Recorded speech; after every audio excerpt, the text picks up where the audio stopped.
अलग अलग गांव के बीच एक तालाब था जिसका पानी बहुत ही साफ और मीठा था। दोनों गांव का नाम विजयनगर और संग्रामपुर था।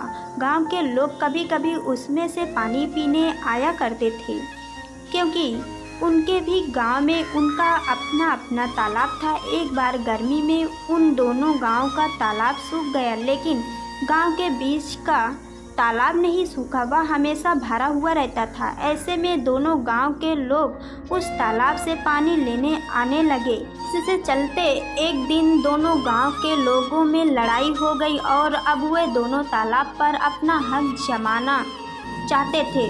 ऐसे में दोनों गांव के मुखिया ने निर्णय लिया कि वह युद्ध करके इसका फैसला करेगा। ऐसे में दोनों मुखिया एक साधु के पास गए और उससे पूछा कि उन दोनों में से कौन जीतेगा। तब साधु ने कहा कि विजयनगर के लोग जीत जाएंगे। ये सुनते ही संग्रामपुर के लोग उदास हो गए, लेकिन फिर भी उन्होंने लड़ने का सोचा। अगले दिन दोनों के बीच लड़ाई हुई। विजयनगर के लोग ठीक से युद्ध नहीं कर पा रहे थे, क्योंकि साधु ने कहा था कि वे लोग जीत जाएंगे, लेकिन संग्रामपुर के लोग पूरी ताकत लगाकर लड़ रहे थे। लड़ते लड़ते संग्रामपुर के लोग जीत गए। ये देखकर सारे लोग चकित थे कि साधु ने तो कहा था कि विजयनगर के लोग जीत जाएंगे, लेकिन उसके विपरीत संग्रामपुर के लोग जीत गए।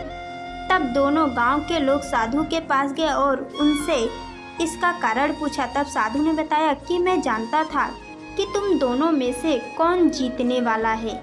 मैंने तो बस यूं ही कह दिया था कि विजयनगर के लोग जीतेंगे। जंग में विजयनगर के लोगों ने ठीक से लड़ना भी जरूरी नहीं समझा। वह ये सोचकर बड़े आराम से जंग लड़ रहे थे कि वह जीत जाएंगे, लेकिन उनका यही आत्मविश्वास उन्हें ले डूबा। इसलिए घमंड कभी नहीं करना चाहिए।